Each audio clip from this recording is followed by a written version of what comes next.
Hello class. हमने कल charge on the colloidal particles के बारे में पढ़ा था और ये भी बताया था कि जो कोलॉइडल सोल होती हैं वो कोई भी टाइप की हो सकती हैं। पॉजिटिव चार्ज सोल, जिनके अंदर पार्टिकल्स जो मौजूद होते हैं वो पॉजिटिवली चार्ज्ड होते हैं।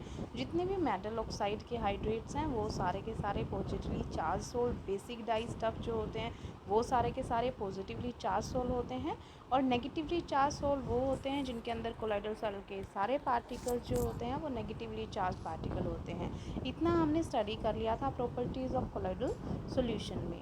इसी से रिलेटेड ही चल रहे हैं हम। और हमने ये अभी तक पढ़ा है कि जो चार्ज पार्टिकल्स हैं वो कैसे उनके चारों तरफ, जैसे ये प्रेसिपिटेट का हमने एग्जाम्पल पढ़ा था कि इस जो सिल्वर आयोडाइड है इसका प्रेसिपिटेट के चारों तरफ अगर आयोडाइड आयन चारों तरफ एड्जॉर्ब हो जाता है तो ये नेगेटिवली सोल बनती है।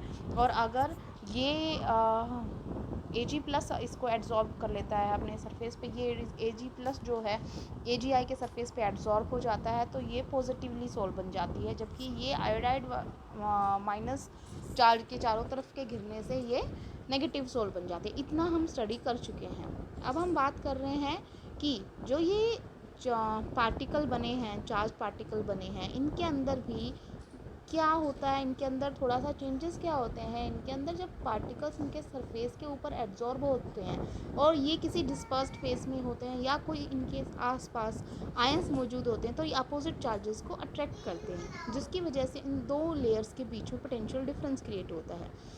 मेरी बात आपको समझ नहीं आई होगी, उसको आप इस तरीके से समझ सकते हैं। जैसे अभी हमने एग्जाम्पल पढ़ा कि फ्रेशली प्रेसिपिटेट जो सिल्वर आयोडाइड था, ये हमारा एक प्रेसिपिटेट था सिल्वर आयोडाइड का, ठीक है ना, ये हाफ दिखाया अभी। तो ये सिल्वर आयोडाइड जो है ये एक प्रेसिपिटेट बना था जब हमने मिलाया था KI को और AgNO3 सॉल्यूशन दोनों को। तो उसके ऊपर फर्स्ट केस के अंदर I- जो है वो सारे के ऊपर एब्जॉर्ब हो जाता है। तो ये जो सोल बन रही है नेगेटिवली चार्ज पार्टिकल की वजह से बन रही है, क्योंकि I- ने एब्जॉर्ब किया है। अब क्योंकि वहाँ पर पोटेशियम आयोडाइड भी प्रेजेंट था तो ये तो हो गया, वो नेगेटिवली चार्ज पार्टिकल बन गया। लेकिन ये अपने चारों तरफ किसको अट्रैक्ट करेगा? पॉजिटिवली चार्ज आयंस को। तो इसने अट्रैक्ट करना किसे शुरू कर दिया है? पॉजिटिवली चार्ज पार्टिकल को। तो आप देख पाओगे कि यहाँ पर ये लेयर है, जो ये I- की वजह से जो ये लेयर आई है ये वाली, इसके ऊपर क्या चार्ज है? माइनस। और ये फिक्स है, ये मूव नहीं हो सकती क्योंकि पार्टिकल जो है आयोडाइड वाले वो उसके ऊपर एब्जॉर्ब हो चुके हैं सिल्वर आयोडाइड के प्रेसिपिटेट पे, ठीक है। और जबकि ये जो है ना, ये जो पॉजिटिव लेयर जो आपको दिखाई दे रही है ये तो सॉल्वेंट की तरफ से आई है, या वो जो मीडियम है जो प्रोवाइड किया गया था at the time of reaction, वहाँ पे वो मौजूद था। तो जो पार्टिकल सपोजिटली चार्ज हैं वो यहाँ पर आ जाते हैं। तो जो ये लेयर है, यहाँ पे दो लेयर बनी है बेटा, एक ये लेयर है जो माइनस साइन कैरी कर रही है और एक ये लेयर है जो उससे एग्जैक्टली अपोजिट चार्ज कैरी करेगी। अगर नेगेटिव पार्टिकल होगा तो पॉजिटिव चार्ज वाली लेयर बाहर होगी, और अगर यहाँ पर पॉजिटिव चार्ज होगा तो यहाँ पर नेगेटिव होगी। इस वक्त यहाँ पर नेगेटिवली चार्ज पार्टिकल्स की सोल है, जो बाहर आपको पार्टिकल्स नेगेटिव दिखाई दे रहे हैं, तो यहाँ पर कौन सी चार्ज है? पॉजिटिव चार्ज है। तो यहाँ पर दो टाइप की लेयर बन रही है, अगर आप देख पा रहे हैं तो ये जो है ये है फिक्स्ड लेयर, और जो ये वाली लेयर है ये क्या है? ये है मोबाइल लेयर, ठीक है ना। तो इसका मतलब यहाँ पर जो ये लेयर है ये है फिक्स्ड लेयर, और जो ये वाली लेयर है ये क्या है? ये मोबाइल लेयर है। ये मूव कर सकता है क्योंकि वो सॉल्वेंट या मीडियम जो प्रोवाइड होगा वहाँ के आयंस है, ठीक है। तो इसका मतलब ये जो बीच में जो आयंस हैं दोनों के दोनों, एक माइनस आयंस है एक प्लस आयंस है, तो इनके बीच में पोटेंशियल क्रिएट होगा क्योंकि ये एक क्या है? ये अलग अलग चार्जेस सेपरेट हो गए हैं। एक फिक्स्ड लेयर है, एक डिफ्यूज्ड लेयर है। तो इन दोनों के बीच में क्या होगा बेटा? इन दोनों के बीच में पोटेंशियल डिफरेंस क्रिएट होगा। और ये जो पोटेंशियल डिफरेंस क्रिएट हो रहा है इन दोनों की वजह से, इन दोनों के होने की वजह से, इसको हम सबसे पहले बोलते हैं, इस पोटेंशियल को इलेक्ट्रोकाइनेटिक पोटेंशियल और जीटा पोटेंशियल। क्या बोलते हैं? इलेक्ट्रोकाइनेटिक पोटेंशियल और जीटा पोटेंशियल। यहाँ पर आप देख पा रहे हैं इलेक्ट्रोकाइनेटिक पोटेंशियल और जीटा पोटेंशियल क्या होता है? Potential difference between the fixed layer. Fixed layer थी जो प्रेसिपिटेट के ऊपर थी, और डिफ्यूज लेयर बोलते हैं जो उस सॉल्यूशन में से मिलेगी हमें, जो मोबाइल है, जो मूव कर सकती है। ठीक है। तो फिक्स्ड लेयर और मोबाइल लेयर के बीच में जो पोटेंशियल डिफरेंस क्रिएट होगा उसे हम इलेक्ट्रोकाइनेटिक पोटेंशियल कहते हैं और जीटा पोटेंशियल कहते हैं, ठीक है। और ये भी ध्यान रखने वाली बात है, जो ये लेयर बनी है इसको हम बोलते हैं हेल्महोल्ट्ज लेयर। क्या बोलते हैं हम? Helmholtz electrical double layer. ये the combination of the two layers of oppositely charged around the colloidal particle is called Helmholtz electrical double layer। Double layer मतलब दो लेयर बनी है, एक फिक्स लेयर बनी है, एक डिफ्यूज लेयर बनी है, और उन दोनों के बीच में क्या है? पोटेंशियल डिफरेंस क्रिएट हुआ है, जिसको हम बोलते हैं इलेक्ट्रोकाइनेटिक पोटेंशियल और जीटा पोटेंशियल। ये जो चार्ज है, ये चार्ज ही है जो कोलोइडल पार्टिकल्स को आपस में दूर दूर रख रहा है, क्योंकि वो जो मान लो नेगेटिवली चार्ज सोल है तो वो नेगेटिव पार्टिकल से दूर दूर रहेगी, ठीक है। उन जिस वजह से जो कोलोइडल सोल है वो स्टेबलाइज रहती है, स्टेबिलिटी होती है उसकी। लेकिन ये भी ध्यान रखने वाली बात है बेटा, अगर कोलोइडल सॉल्यूशन में हम अपोजिटली चार्ज इलेक्ट्रोलाइट ज़्यादा डाल दें तो फिर वो क्या होगा? वो जो सोल है वो अपने अपोजिटली चार्ज आयन से मिल जाएगी और वो फिर क्या हो जाएगा? कोगुलेशन होना शुरू हो जाएगा। ये अभी थोड़ी देर में कोगुलेशन आप समझोगे क्या होता है। तो इसका मतलब ये समझ लो एक तरीके से उसकी स्टेबिलिटी डिक्रीज़ हो जाती है हम अगर एडिशन ज़्यादा करते हैं इलेक्ट्रोलाइट का। ये आप देख भी पा रहे हैं, यहाँ पर भी लिखा है the addition of more electrolyte to the sol suppresses the diffused double layer and reduces the zeta potential. इसका मतलब ये कह रहा है कि ज़्यादा इलेक्ट्रोलाइट डालेंगे तो उनके बीच में जो जीटा पोटेंशियल है, इलेक्ट्रोस्टैटिक पोटेंशियल है, वो क्या हो जाएगा? वो कम होता जाएगा। बेटा जितना ज़्यादा पोटेंशियल कम होता जाएगा उतना ज़्यादा वो उसके साथ क्या हो जाएगा? पॉजिटिव नेगेटिव मिल जाएंगे, ठीक है। मिल जाएंगे तो वो क्या हो जाएगा? वो सेटल डाउन हो जाएंगे, अपने प्रेसिपिटेट बना लेंगे, कोगुलेट हो जाएंगे। तो ये जो प्रॉपर्टी थी, ये इलेक्ट्रिकल डबल लेयर फॉर्मेशन, ये एक तरीके से स्टेबिलिटी प्रोवाइड कर रही थी कोलोइडल सोल को, ठीक है। अगर हम ज़्यादा आयनिक चार्ज वहाँ पर बढ़ा दें, अगर हम ज़्यादा इलेक्ट्रोलाइट ऐड कर दें तो वो कोगुलेशन प्रोसेस स्टार्ट करवा देगा। अभी कोगुलेशन क्या होता है ये डिटेल में आगे आएगा। अभी हम प्रॉपर्टीज़ ऑफ कोलोइडल सॉल्यूशन पढ़ रहे हैं, तो अगर कोई आपसे स्टेबिलिटी के बारे में पूछता है कि कोलोइडल पार्टिकल्स की वजह से क्या स्टेबिलिटी पे फ़र्क पड़ता है, तो आप बता सकते हैं कि उनके ऊपर जो चार्ज होता है उस हिसाब से आप बता सकते हो, ठीक है। अब बात करते हैं हम अगली प्रॉपर्टी की, जो है इलेक्ट्रोफोरेसिस। देखो नाम से ही पता चल रहा है कि ये थोड़ी सी इलेक्ट्रिकल प्रॉपर्टी से मतलब मैच करती होगी या उनसे रिलेटेड होती होगी। होता क्या है बेटा, जब हम, आपको पता होगा, मान लो हम इलेक्ट्रिक फील्ड अप्लाई करते हैं तो हम ऐसे लिखते हैं ना, पॉजिटिव नेगेटिव। तो हमने कोई इलेक्ट्रोड हैं वो लगा दिए, ये पॉजिटिव इलेक्ट्रोड है, मान लो ये नेगेटिव इलेक्ट्रोड है, और अगर कोलोइडल सॉल्यूशन बीच में इसमें रख दिया तो अगर हमारी नेगेटिवली सोल पार्टिकल वाली कोलोइडल सॉल्यूशन हुआ तो वो किसकी साइड जाएगा? पॉजिटिव की साइड। और अगर वो हमारा पॉजिटिवली सोल है तो वो किसकी साइड जाएगा? नेगेटिव की साइड। इसका मतलब क्या हुआ कि अगर इलेक्ट्रिक फील्ड अप्लाई कर रखा है और कोलोइडल पार्टिकल्स की जो मूवमेंट होती है वो किसी भी पर्टिकुलर इलेक्ट्रोड की साइड हो जाती है तो वो इलेक्ट्रोफोरेसिस है। इसका मतलब movement of the colloidal particles towards a particular electrode in when electric field is applied. या सिंपल सा बोल दो कि जो कोलोइडल पार्टिकल्स की मूवमेंट है किसी भी इलेक्ट्रोड की साइड जब इलेक्ट्रिक फील्ड अप्लाई किया जाए तो वो इलेक्ट्रोफोरेसिस होती है। तो आप इसको देख भी सकते हैं, when electric potential is applied across the two platinum electrodes. इसका मतलब जब इलेक्ट्रिक फील्ड अप्लाई किया गया और सॉल्यूशन में वो डिप कर रखा है, जो कोलोइडल पार्टिकल्स हैं वो मूव करते हैं टुवर्ड्स वन और द अदर इलेक्ट्रोड। भाई अगर पॉजिटिवली सोल होगी तो नेगेटिव पोल की तरफ जाएगी, और अगर नेगेटिवली सोल पार्टिकल हुआ तो वो पॉजिटिव इलेक्ट्रोड की तरफ जाएगा। तो जो भी मूवमेंट होती है कोलोइडल पार्टिकल से कि ड्यू टू देयर चार्ज, जो उनके ऊपर चार्ज है, तो उस मूवमेंट को हम बोलते हैं इलेक्ट्रोफोरेसिस, ठीक है। ये बहुत इम्पॉर्टेंट है, ये सिंपल सी बात है लेकिन बच्चे इसमें कंफ्यूज हो जाते हैं कि क्या लिखना होता है। देखो इसमें दिखा रखा है इलेक्ट्रोफोरेसिस, अगर आप देख पा रहे हैं यहाँ पर दो इलेक्ट्रोड हैं, एक ये है बेटा एनोड, ये है एनोड और ये है कैथोड। एनोड पॉजिटिवली चार्ज इसलिए कही जाती है क्योंकि कोई भी सेल या बैटरी या जो भी कनेक्शन में दिया जाता है उसका पॉजिटिव टर्मिनल इस इलेक्ट्रोड से कनेक्ट होता है, इसलिए इसके ऊपर पॉजिटिवली चार्ज लगता है। और ये कैथोड जो होती है ये नेगेटिवली चार्ज होती है क्योंकि इसके अंदर जो इलेक्ट्रोड है वो नेगेटिव टर्मिनल ऑफ बैटरी से कनेक्ट होती है, ठीक है। अब हुआ क्या है, जब ये दोनों डिप कर रखे हैं कोलोइडल सॉल्यूशन में, तो अगर मान लो वो कोलोइडल सोल नेगेटिवली चार्ज है, क्योंकि यहाँ पर क्या दिखाया हुआ है बेटा, नेगेटिवली चार्ज है, तो यहाँ पर ये देखा गया कि किसी एक इलेक्ट्रोड पे वो जाने शुरू कर देते हैं और देखो यहाँ पर जमा होने शुरू हो गए। तो रीज़न क्या है, रीज़न ये है क्योंकि उनके ऊपर कोलोइडल पार्टिकल्स के ऊपर नेगेटिव चार्ज है, इसलिए वो एनोड की तरफ जा रहे हैं जिसके ऊपर पॉजिटिव चार्ज है, तो अपोजिट अट्रैक्ट करते हैं, इसी वजह से इलेक्ट्रोफोरेसिस होती है। ठीक है, तो ये हो गया हमारा इलेक्ट्रोफोरेसिस। अब बात करते हैं हम कोगुलेशन की और प्रेसिपिटेशन की। ये अभी मैंने थोड़ी देर पहले इसका एग्जांपल बोला था आपको कि ये आएगा कोगुलेशन और प्रेसिपिटेशन। होता क्या है, पहले आप ये समझिए बेटा, मैंने आपको कोलोइडल सोल की दो टाइप बताई थी अट्रैक्शन के हिसाब से, एक लायोफिलिक सोल, एक लायोफोबिक सोल।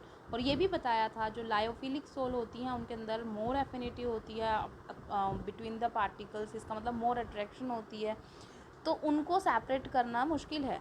लेकिन लायोफोबिक सोल जो होती है वो क्या होती है, वो लेस अट्रैक्शन है, तो आप उनको क्या कर सकते हो, आप कोई चीज़ से अगर आप उनको अलग करना चाहो तो आप कर सकते हैं। तो कैसे कर सकते हैं ये देखिए, यहाँ पर हमने ये कहा था थोड़ी देर पहले, अगर आपको ध्यान हो, कि चार्ज्ड पार्टिकल्स हैं जो कोलोइडल सोल के अंदर, अगर हम अपोजिटली चार्ज ऊपर से डाल दें जितना उनके ऊपर है, तो वो चार्ज क्या हो गया, न्यूट्रलाइज हो जाएगा। चार्ज ख़त्म हो गया तो फॉर एग्जांपल मैं एक आपको आइडिया देती हूँ, मान लो हमारे पास ये थी, हमारे पास चार्ज पार्टिकल हैं और मैं कोई एक पार्टिकल दिखा रही हूँ, मान लो इसके ऊपर पॉजिटिव चार्ज था, ठीक है, मान लो मैंने यहाँ पे लगा दिया, इसके ऊपर पॉजिटिवली चार्ज लगा दिया। अगर मैं बाहर से कोई नेगेटिव पार्टिकल ऐड कर दूँ तो ये दोनों तो क्या बना लेंगे, पॉजिटिव नेगेटिव कैंसिल आउट हो जाएगा। अब पॉजिटिव नेगेटिव कैंसिल आउट हो गया तो ये बच गया, ये पार्टिकल ये क्या हो गया, न्यूट्रल। और अब ये क्या होगा, ग्रेविटी की साइड जाएगा और ग्रेविटी इसको किसकी साइड खींचेगी, नीचे की साइड, और नीचे जाएगा ये, तो नीचे जाएगा तो क्या हो जाएगा, सेटल डाउन हो जाएगा। जैसे रेत को जमते हुए देखा है ना आपने, नीचे सेटल डाउन हो जाता है ना, ऐसे ही ये भी जो कोलोइडल सॉल्यूशन है वो भी सेटल डाउन हो जाता है जब उनके अंदर कोई ऐसे आयंस डाले जाएं अपोजिटली चार्ज, जो उसके ऊपर सोल के ऊपर चार्ज है उसका अपोजिटली चार्ज आयंस अगर डाले जाएंगे तो वो क्या हो जाएंगे, कोगुलेशन करवा देंगे, सेटिंग डाउन हो जाएगा कोलोइडल सॉल्यूशन। ठीक है, अब बात करते हैं हम कि अगर प्रॉपर डेफिनेशन लिखी जाए तो सिंपल प्रॉपर डेफिनेशन क्या होगी, the process of settling of colloidal particles is called coagulation of precipitation. इससे सिंपल क्या होगा कि कोलोइडल पार्टिकल्स जो मूव कर रहे थे वो क्या होने शुरू हो जाएंगे, वो नीचे बैठना शुरू कर देंगे, सेटल डाउन होना शुरू हो जाएंगे। तो this process of settling down of colloidal particles is called coagulation और प्रेसिपिटेशन ऑफ द सॉल्यूशन। ठीक है, तो इसके करवाने के कई तरीके हैं, उनमें से सबसे पहला तो तरीका आप अभी पढ़ के आए हो, बाय इलेक्ट्रोफोरेसिस। अभी आपने पढ़ा था कि इलेक्ट्रोफोरेसिस के अंदर जो अपोजिटली चार्ज इलेक्ट्रोड की साइड कोलोइडल सोल के पार्टिकल अट्रैक्ट होते हैं, तो जब वो अट्रैक्ट होंगे तो वहाँ पर वो जमने शुरू कर देंगे, जैसे कि आप यहाँ पर देख पा रहे हो। अब देखो ये सारे के सारे नेगेटिव पार्टिकल जो आपको दिखाई दे रहे हैं इस एरिया के ऊपर क्या होने लग गए, वो इकट्ठे होने लग गए। इकट्ठे होने लग जाएंगे तो एक तरीके से वो तो इकट्ठे हो गए ना कोलोइडल सॉल्यूशन में। कोलोइडल सॉल्यूशन किस वजह से है, क्योंकि उसके अंदर डिस्पर्स्ड फेस है, सॉल्वेंट की वजह से या डिस्पर्सन मीडियम की वजह से कोई कोलोइडल सॉल्यूशन नहीं होता।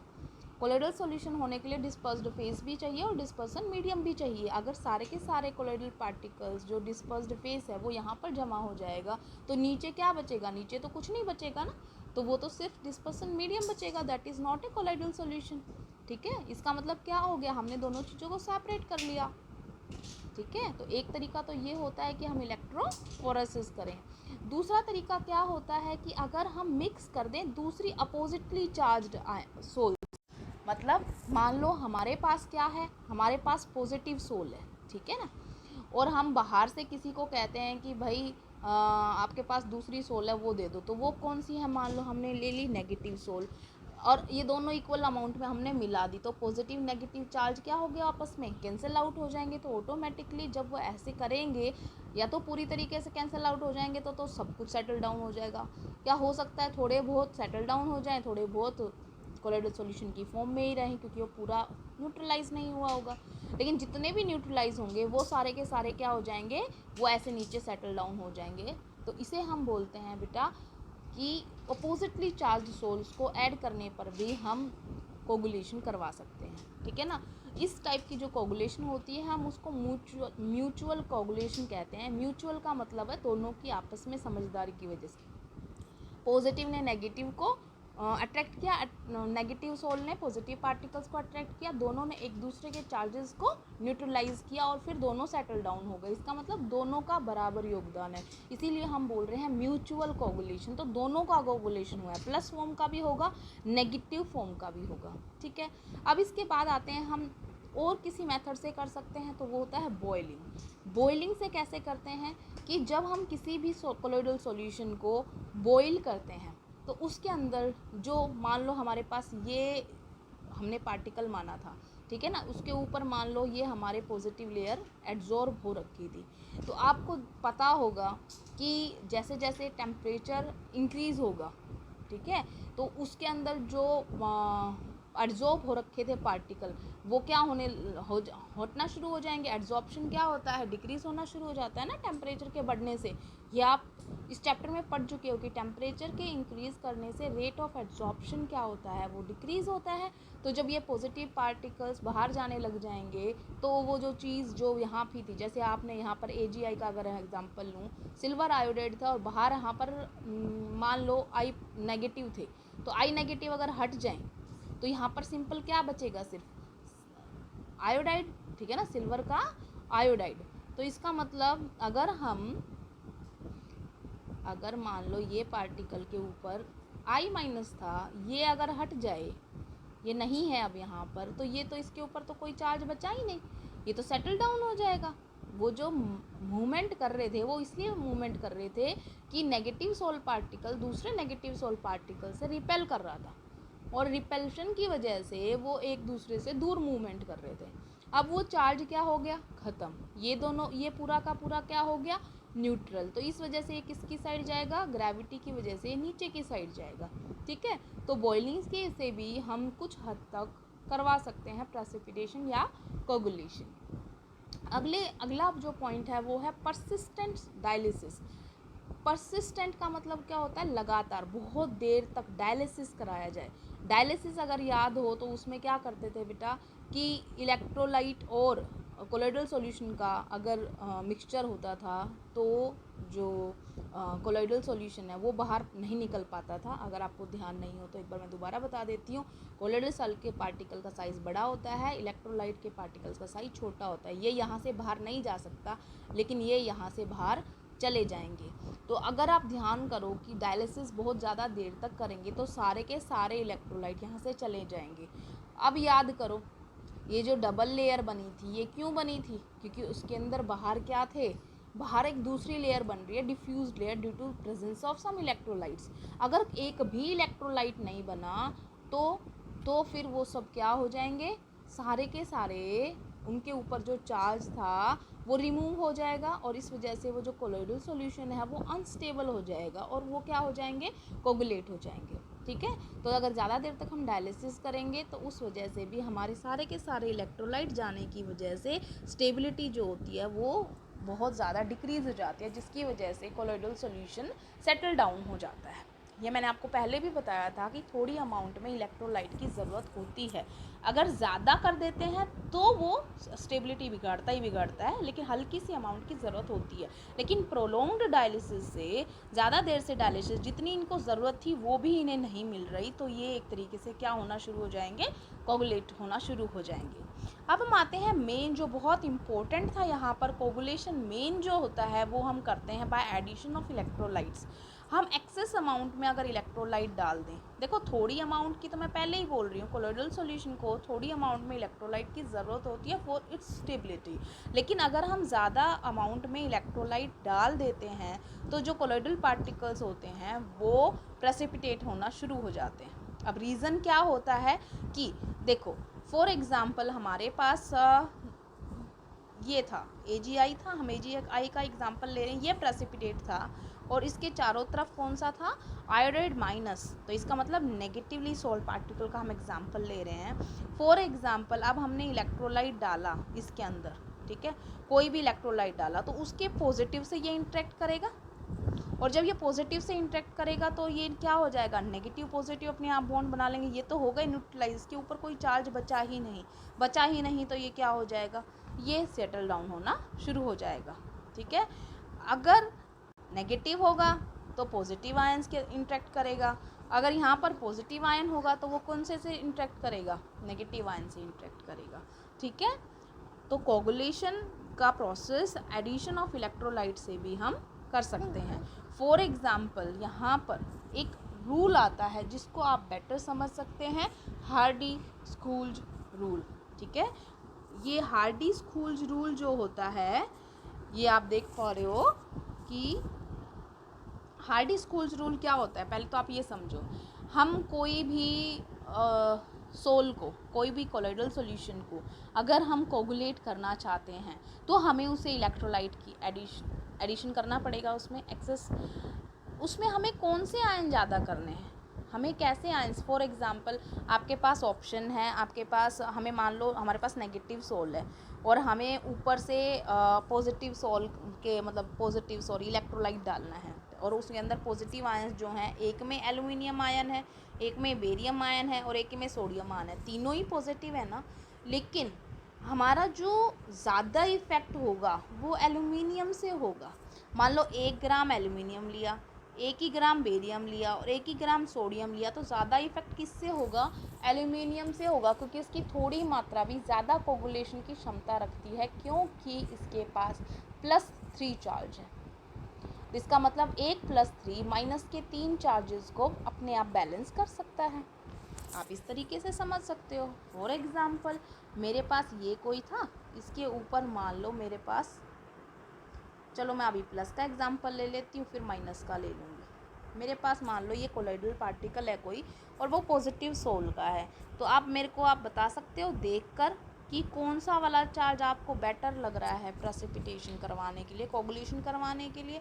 देखो, अब ये पॉजिटिव यह सोल है तो ये किससे इंटरेक्ट करेगी, of course negative particle of electrolyte से वो इंटरेक्ट करेगी। अब यहाँ से जब इंटरेक्शन होगा तो सिर्फ 1 वर्सेस 1 का हो गया, लेकिन यहाँ पर एक ऑक्साइड कितनों को कंज्यूम करेगा बेटा, 2 को करेगा। ठीक है ना, तो इसका मतलब कौन ज़्यादा बेटर है, ऑक्साइड आयन, और उससे भी बेटर कौन होगा, नाइट्राइड आयन, क्योंकि उसके पास N3- है, तो वो एक साथ कितने से इंटरेक्ट करेगा, 3 के साथ इंटरेक्ट करेगा। अब समझ में आया कि क्या, कि जितना ज़्यादा अपोजिटली जो आयन है इलेक्ट्रोलाइट का, उसकी वैलेंसी, उसकी ऑक्सीडेशन स्टेट जितनी ज़्यादा होगी उतना ज़्यादा वो उसकी पावर होगी। फ्लोकुलेटिंग पावर भी कह सकते हैं, कोगुलेटिंग पावर भी बोल सकते हैं, प्रेसिपिटेटिंग पावर भी बोल देते हैं। ज़्यादातर फ्लोकुलेटिंग पावर यूज़ करते हैं। तो इनमें सबसे ज़्यादा फ्लोकुलेटिंग पावर किसकी है।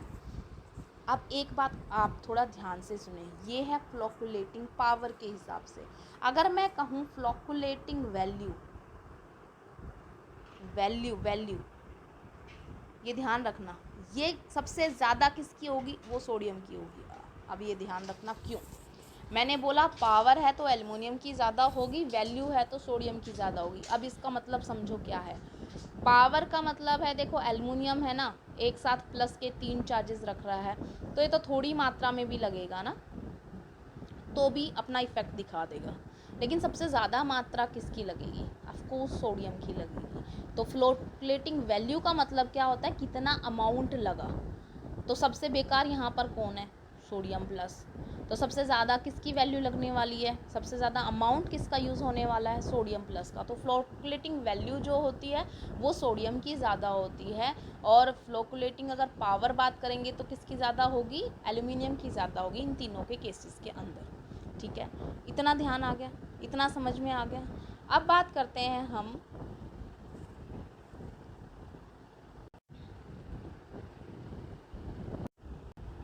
तो हम यहाँ पर सबसे पहले डेफिनेशन पे आते हैं। तो डेफिनेशन क्या कहती है फ्लोकुलेटिंग वैल्यू की, the minimum concentration of an electrolyte in millimoles per litre required to cause precipitation of a sol in 2 hours is called coagulating value.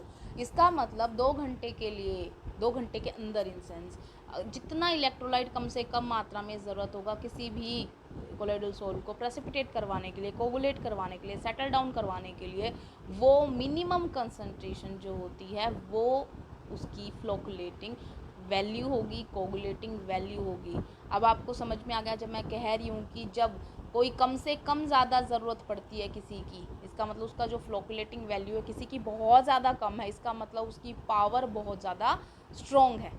तो एल्युमिनियम की पावर क्या है, ज़्यादा, एल्युमिनियम 3+ की पावर बहुत ज़्यादा है, तो उसकी वैल्यू क्या होगी, कोगुलेटिंग वैल्यू बहुत कम होगी, फ्लोकुलेशन वैल्यू बहुत कम होगी, क्योंकि वो थोड़ी सी मात्रा में भी अपना फुल इफेक्ट दिखा देगा, जबकि सोडियम प्लस की मात्रा ज़्यादा लगेगी क्योंकि उसका इफेक्ट कम है, ठीक है ना। तो उसकी कोगुलेटिंग पावर कम है, तो उसका जो क्वांटिटी होगी वो ज़्यादा ज़रूरत होगी, तो फ्लोकुलेटिंग वैल्यू, उसकी कोगुलेटिंग वैल्यू सोडियम आयन की एज कम